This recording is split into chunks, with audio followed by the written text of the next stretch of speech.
Boker Tov. So today's Daf Yomi is Kesubos Chaf Beis Kesubos 22. We're going to start on 21b at the bottom. Amar Rabbi Abba, Amar Afuna Marav, Shlosha Sheyashvu Mekayim Esashtar. Let's say there are three judges who sat down to certify a contract. The Kara Ir al Echem, and one of the judges had an issue. Somebody raised an issue about what the status of one of the judges. Umar is going to discuss what exactly the issue was, but they said he was disqualified. Ad shelo chasmu, if the other two judges have not yet signed on the certification, mi'idin, then they could testify that the third judge is okay and say he's kosher, and then he could sign. But Misha Chasmu, but once they've all signed, once the other two judges have signed on the certification with the third judge, they're no longer allowed to testify. Rashi explains because since they've signed the contract, the certification with the other judge, they're kind of on the same team with him. So they're what's called Nogeya Be'edus. They have their vested interest. They're compromised in their ability to be judges. And so therefore, once he's already signed, they can no longer testify. They can't testify about him and then sign the contract. So therefore, they have to testify that the judge is not disqualified before they sign. So the Gemara says, Ir demai, what are we talking about? What type of disqualification is going on here? Ir de gazlanuta, if we're going to say that he's being accused of being a robber. Well, if that's the case, treva trainin. Well, if that's the case, it's going to be 2 against 2. And he wouldn't be able to become kosher as a result of that. We're on the top of 22a, because even if they say he's not a robber, then we're going to say 2 against 2 is not going to be certified, because there are 2 who say he's disqualified. And now these 2 judges are saying he's kosher, but that's 2 versus 2. So he'll still be disqualified. So why would the Raisa say that if it's before he found out about it, he can sign if they testify? It's still 2 against 2. And and if they're saying that there's some reason why he's disqualified, Rashi says, let's say he testified that he's a slave. Well, now these judges, even after they signed, that's not considered testimony. They're just uncovering the facts about whether or not he's a slave or not. So what are we talking about? So the Gemara says, "Oh, you're the gazlanusa." Now we're talking about the fact that that these 2 people came along and they said that this judge is a robber. The Ka'amri and the other 2 judges who are signed on the contract say, yeah, we know why you're saying he's a robber. We're not disputing your testimony. But we know that he repented. So therefore, he's no longer disqualified. We showed him discuss how is it possible that he repented. Rashi says he just returned the money. Rambam says he has to have confessed as sin and done a full tshuva in addition to returning the money. Some Rishonim draw a distinction as to when he returned the money. If he just returned the money after he's caught, well, that's not called doing tshuva. He has to return the money before he was caught. Some draw a distinction how many times he stole, if it was once or many times. Rabbi Zera says, I heard a teaching from Rabbi Amma. If we're not for Rabbi Abba the Minabo, I would have forgotten it. What's the teaching? Let's say there are 3 judges who sat down to certify the contract, and one of them ended up dying. Then the judges need to write on the certification that we sat down with 3 to certify it, but now that we're signing, one of them is no longer here. So that's how they need to write it. So that's what they need to write, because Rashi says, because certification happens to 3. And the one who sees only two on it will say, oh, only two certified the contract. And so therefore, that will be a problem. So they should write, we sat with three, but one of them is no longer here to sign it. Because of Ashtara, because of Ashtara Dinan Nafak Kadmana Beidina Suotzarach. So Rav Nachman Yitzchak says actually all they have to write is that this contract, these two of the three judges just have to write that this contract was certified in front of a bezdin. Then they don't have to write everything that one of them is no longer here, because every bezdin is with three. Where says that's not necessarily the case. Delma bezdin chotzuf, maybe it was what we call a bezdin chotzuf, an arrogant court. And it was like Shmuel, the Amar Shmuel, Shnayim Shananu Dineim Dina Shnekar Bezdin chotzuf. Shmuel says that you can certify with, you can have a bezdin with two. So maybe people think it was certified in front of only two, and that's actually not kosher. It's only kosher according to Shmuel, but we would require three. So the Gemara says, no, we're not concerned about that because the Chsibbe Beidina de Rabbana Ashi, because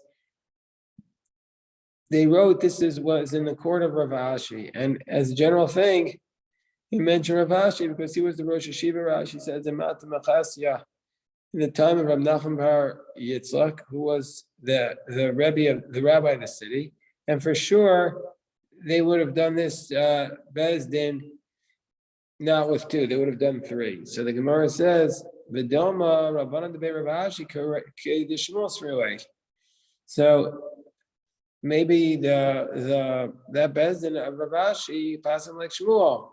Gemara says, "No, we don't have to say that." Because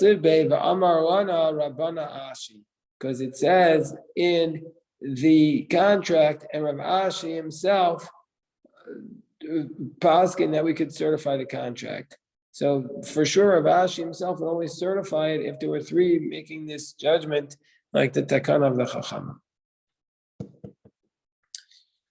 So now we're up to the next Mishnah. Isha Shamra, Ishas Isha Yisi. If a woman says, I was a married woman, Ugrushani, but then I became divorced, Nemenes, we're going to believe her. Because normally we speak and we wouldn't believe her if she says divorce, but in this case, she's the one who said she was married in the first place. So if she says she's divorced, we believe her. It's the same logic. The mouth that allows is the mouth that prohibits. And if there were witnesses that says she was a married woman, and she says, no, that's not the case. I was divorced. We're not going to believe her because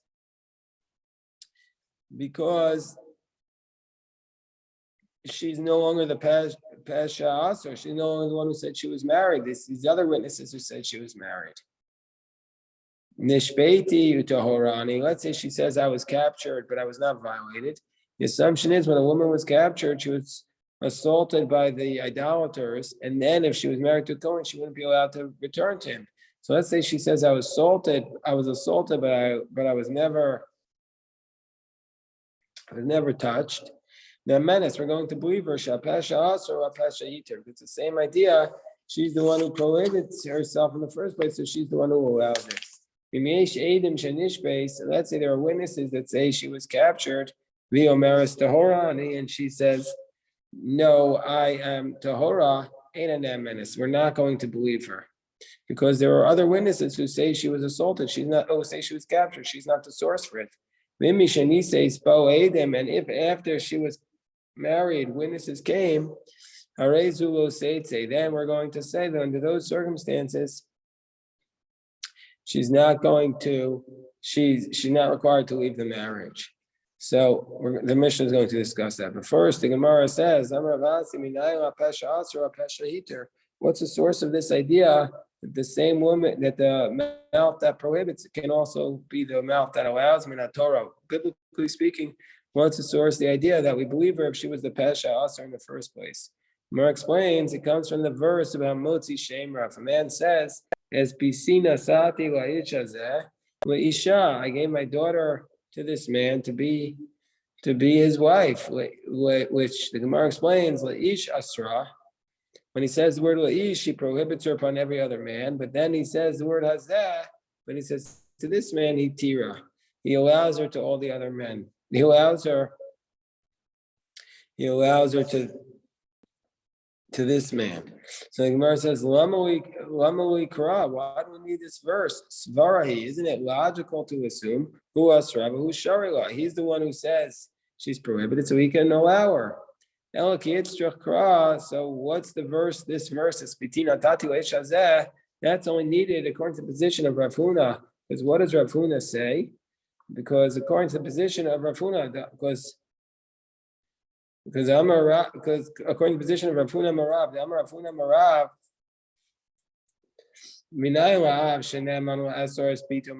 how do we know that a father is believed to say that his daughter is married, that he married her off? How do we know that, biblically speaking, he's believed if he says, I married off my daughter? Because it says in the verse, Espitina tati ish. When he says the word ish, asra, then he prohibits her on all the men. But then he says, hazeh lamoi. So then it says ish hazeh in that verse. So what do we do with the word hazeh? So the Gemara explains, when Baila Dani Rabbi Yonah, the Tani Rabbi Yonah, Pitina Tatigo Ish Hazeh, Hazeh Yavam. I gave my daughter to this man, but not to the Yavam, meaning to say that the law of Motzi Shemra only applies to her first husband, but not to her husband's brother. If her husband died and left her to fall to Yibam, to her husband's brother, if he makes a false accusation, the law of the Kenas of the Mea Kesef doesn't apply to the brother. Let's say the woman says, listen, I was married, but now she changes her mind and she says, actually, I'm not married. Then menace. We're going to believe her when she says she's not married. Why? When she said she was married, didn't she say she's prohibited to all the men? So didn't she make herself like she's prohibited? Why are we going to believe her that she's not married? So she gave an excuse to explain and justify why she said she was married. And we'll see in a moment what those excuses were. If she says, I'm a married woman, and then she says, actually, I'm not married, we're not going to believe her. But if she gave an excuse, then menace, we're going to believe her. There was once an incident with a woman who was an adult, very beautiful woman, and these men kept trying to marry her. She said, no, she says, I'm betrothed. But then sometime later, she stood up and she married herself off. The sages said to her, why did you marry? You said you were engaged. She said, she said, yeah, I was just making stuff up because the guys who were trying to betray themselves to me, they were bad guys. So Amarti Mikudeshes Ani. I said I was married already. Keep them away. And now this guy is a good person. Amarti Vikadashi Etzatmi. I stood up and betrothed myself. This is the same halacha that Rav Acha Sar Habira said before the Chachamim and Usha, and they said, if she gave an excuse, we believe her. So indeed, Shmuel asked a question from Rav, Amar Tameani. Let's say she claims that she was Tameya. Let's say she claims that she was a Nida, that she's not allowed to be with her husband. And then the next night she says to her husband, actually, just kidding, Tahorani, I wasn't a Nida. Mao, are we allowed to believe her? So they say, Af Bazu, even in this case, what do you mean even in this case? She has a simple fix here. She could just go to the mikvah. But even in this case, Imnasna, Amaslo with Vara, or on top of Chav Beis, Amadat Beis, if she gave a good excuse, then she believed. So that's what Rav said to Shmuel. He says, if she gave a good excuse, we believed. So Tana Mine, Arbaim Zim, and Shmuel learned this. Shmuel learned this teaching of Rav 40 times. Nevertheless, Shmuel did not apply this to himself. Now, if his own wife had said this, it's not that he didn't believe her, but he was strict that because she had said that she was Tameya, he required her to go to the mikvah before they could be together. Let's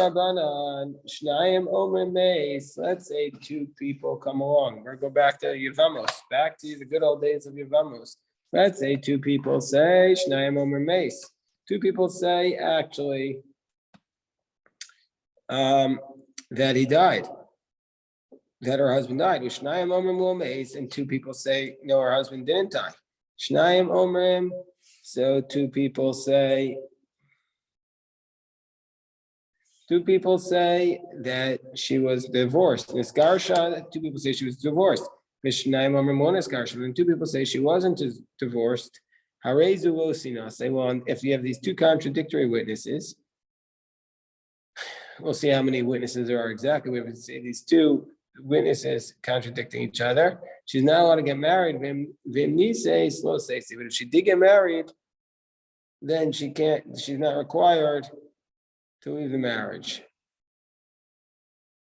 Whereas when Menachem Bar Yossi argues, he says, Ema Sayani Omer, Teitze Bizman Shabov, Edem Akach Nises.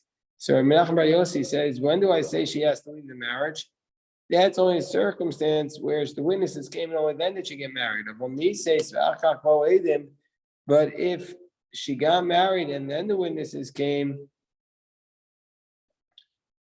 but if she got married first and then the witnesses came, then she does not leave the marriage. So that's what Menachem Bar Yossi says. Menachem Bar Yossi says that if she got married after the witnesses came, she doesn't have to leave the marriage. She would have to leave. But if the witnesses came and then she got married, if the witnesses came and then she got married, Menachem Bar Yossi says she'd have to leave. But if she got married and then the witnesses came, she wouldn't have to leave. Whereas the Chachamim say she would never have to leave if she got married. So the Gemara asks, but why? Since it's 2 against 2, then we have to be concerned that maybe she's in violation of adultery. So since it's 2 against 2, and the law is if you're not sure if you violate adultery, you have to bring an Asham Tawai. Well, if that's the case, Abawav Asham Tawai. The one who's with her, who married her, when there are 2 witnesses who say you're not allowed to get married, he should have to bring an Asham Tawai. And so how's he allowed to remain with her? So the Gemara says, Amar Rav Sheishas could go in Shenisis Echad Me'edea. So Rav Sheishas gives the answer to this question where she married one of the witnesses, and so therefore the witness says, I'm sure that he's dead. Because the Asham Tawai is only brought by somebody who himself was not sure. Shalibo Nokfo. But this one says, Barley, I'm certain of it. So therefore, we're going to have to bring this carbon Asham Tawai. So the Gemara asks on Rav Sheishas, well, he goofa b'Asham Tawai karma, but she herself should have to bring the Asham Tawai under that circumstance. Rav Sheishas explains, Malmeris Barley. She says, no, I'm certain, because I'm certain that if my husband was alive, he would have come. And so therefore, for this reason, we're saying that she's allowed to get married because she says she's certain. Amar Rabbi Yochanan, Shnayim Omer Meis. Let's say 2 people say that the husband died. Shnayim Omer Mo Meis, and 2 people say that the husband didn't die. Arezu Lo Sinase. So Rabbi Yochanan says, if 2 people say he died and 2 people say he didn't die, she's not allowed to get married. And if she got married, she doesn't leave the marriage. This is like the Chachamim, but also like Rabbi Menachem Bar Yossi, but Shnayim Omrim Nisgarsha, Shnayim Omrim Mo Nisgarsha. If 2 people say she got divorced and 2 say she didn't get divorced, Harezu Lo Sinase V'Mnise Teitze. In this case, she's not going to get married. If she got married, she has to leave the marriage. So this is not like the Chachamim, and also not like Rabbi Menachem Bar Yossi. Because Menachem Bar Yossi says that, well, it's not necessarily not like Menachem Bar Yossi, but he says if she got married after the witnesses came, if she got married and then the witnesses came, she wouldn't leave. And here, Rabbi Yochanan is even saying she should leave. So Gemara asked the question, why by the case of marriage does Rabbi Yochanan not require her to leave?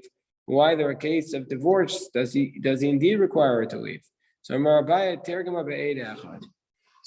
we have to explain that Rabbi Yochanan is talking about a case where there was one witness, not two witnesses. And don't read it as two said, but one said. One said she was married and one said she was not married. One said she was divorced, the other one says she's not divorced. And how does it work? Abai explains, if one witness says that her husband died, and the rabbis believed that one witness that her husband has died as though he was two. Wherever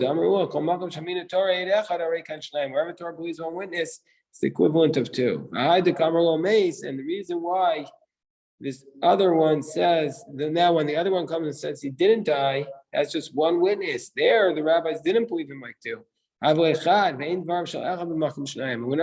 to believe one against two, so therefore she's allowed to get married. Well, Gemara says, well, if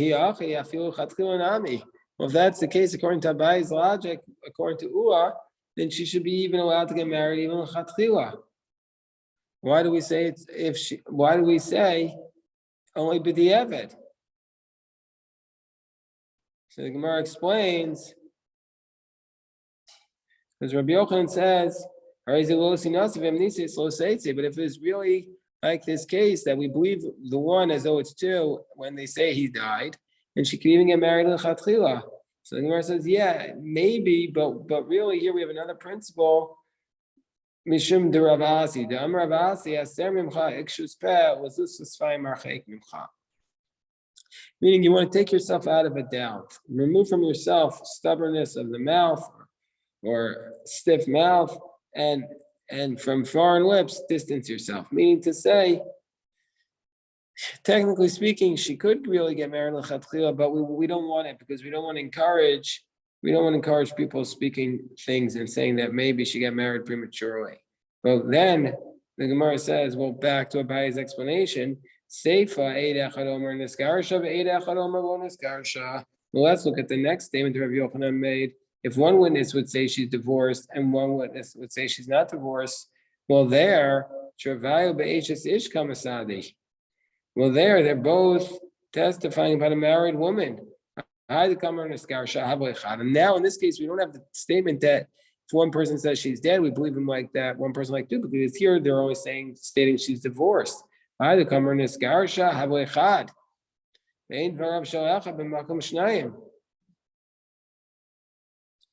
so therefore, in the concluding clause, one witness is saying divorce, and one witness is saying she wasn't divorced. But both of them are saying that she was married in the first place. So now the one who's saying she's divorced is basically trying to uproot the two who say she was married, even though he was one of those two. And so therefore, we're not going to believe him. And so therefore, in a case of a divorce, we're not going to believe him, and we're going to say that indeed he has to leave the marriage. So the Gemara says, Rabba Amar Olam, Rabba says, really what we're going to say is Trey v'treinenu. Rabba says, really what we're going to say is it's a different answer. It's not like we're not changing the gears of the Bryce. It's really 2 against 2. We're really going to say it's 2 against 2. Rabbi Yochanan Varsha, Rabbi Nachman bar Rabbi Yossi begerishin. And Rabbi Yochanan agrees with Rabbi Nachman bar Yossi in the case of a divorce.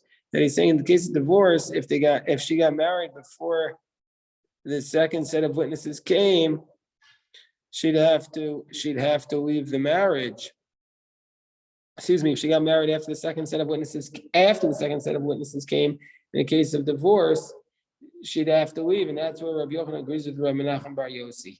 Below Rabbi Misa, but when it comes to death, he agrees with the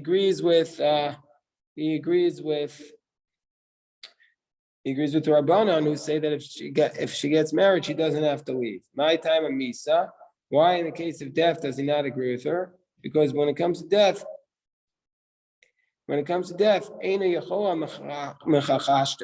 she's not able refute the husband.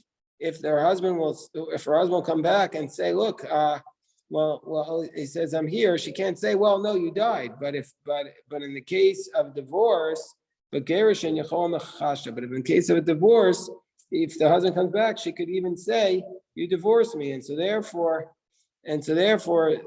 So for this reason, we're going to say that she has to leave the second husband, because we're saying that she wouldn't have to be as careful before getting remarried after a divorce, because she could always say that the husband divorced her. So she has a way out. Whereas if the husband shows up after a death, she'd have no way out. So she'd be more careful in checking in the first place.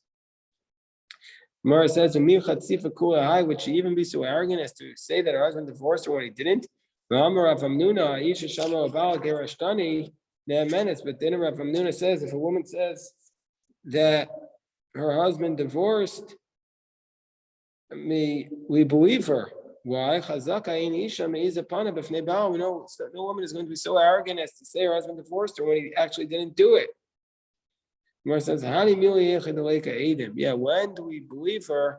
When do we say she wouldn't be so arrogant as to say she was divorced when there were no witnesses to come asila? When there were no witnesses who said she was actually divorced, who said she was divorced. So she wouldn't make it up unless there were witnesses to support her. But where there are witnesses who say she was divorced, ma'iza.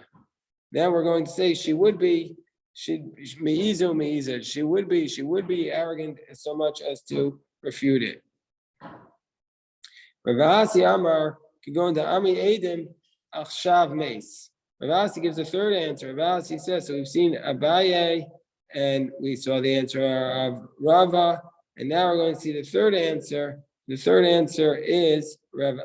Ravasi says that the witnesses are saying that right now is when she died. Achshav, right now is when he died. Achshav Kirisha. Right now is when he was divorced. So Misa Leika Lavura, when it comes to a death, if the witnesses come right now and say he died he drowned right now in the water, or a lion ate him, then we can't really clarify the matter, and so therefore she can't. She can't get married, because there's no way for us to be able to clarify it right away. But in a circumstance like Yerushin, ego levarura, but by the case